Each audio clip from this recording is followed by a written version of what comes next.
29th of April. So going into the second half of the week, we're on the back of positive numbers from Alphabet that came out after the market closed last night. That's certainly going to help to support the US financial index markets. Also coming into the second half of the week, focus is going to be turning towards the euro with the euro meetings on Thursday.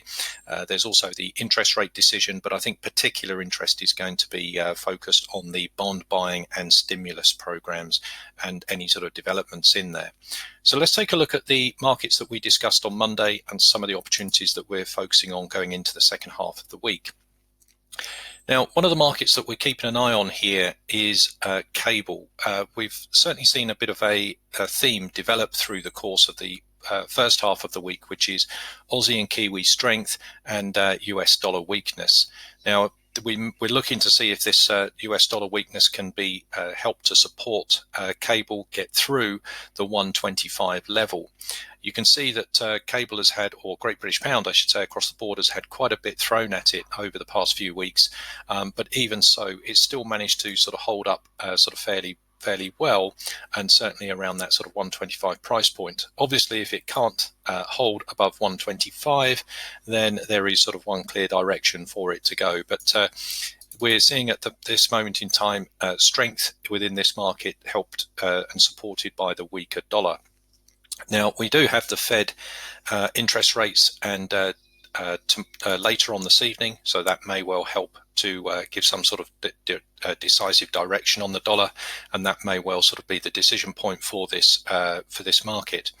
But you can see even on the mid time frames here that 125, where the market is, we've had this sort of nice sort of technical bounce off the sort of 123 area, and now sort of a reasonable trend starting to form up towards that 125 price point.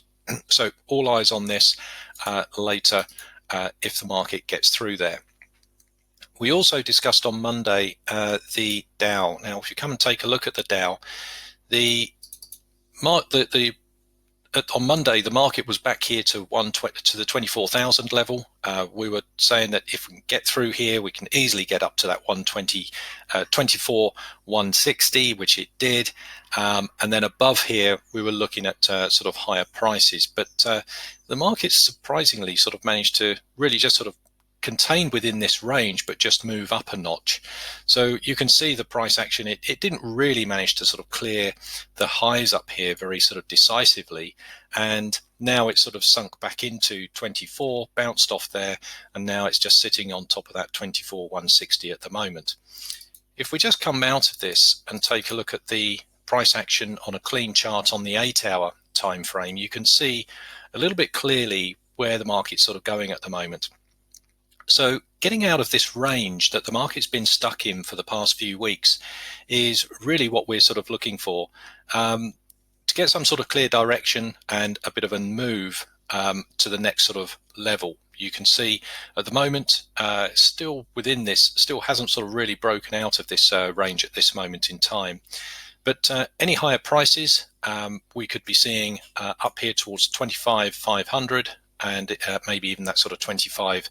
There is certainly levels around that 25,000 round number on the lower time frames as well. Certainly at the moment, looking at these highs to get taken out.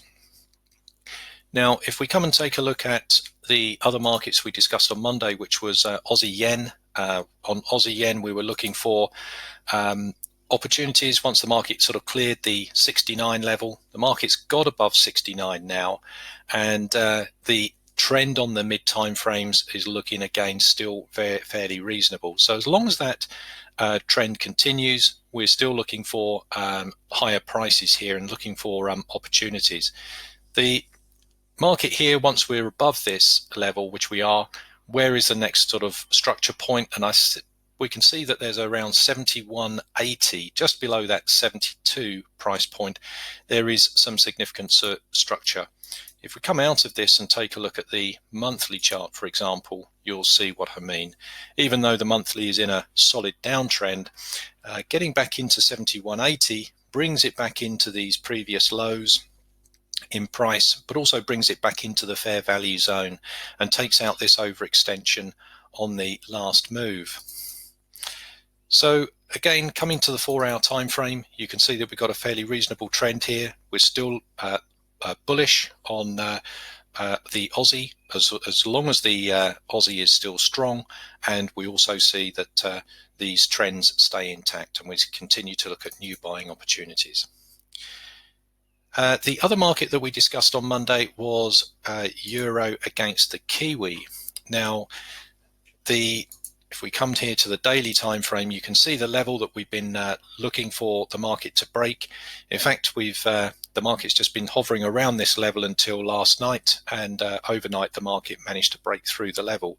So we're not looking necessarily for a move all the way down here to sort of 172, but possibly, at least probably into sort of like this 176 sort of area.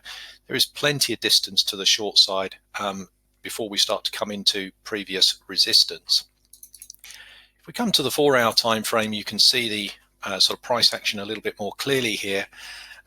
We've got the break last night. The market's just sort of pulling back into that level at the moment. So again, we're keeping an eye for sort of positions here. If we see a rejection off this level again, that could be sort of quite a nice, interesting area for new short opportunities.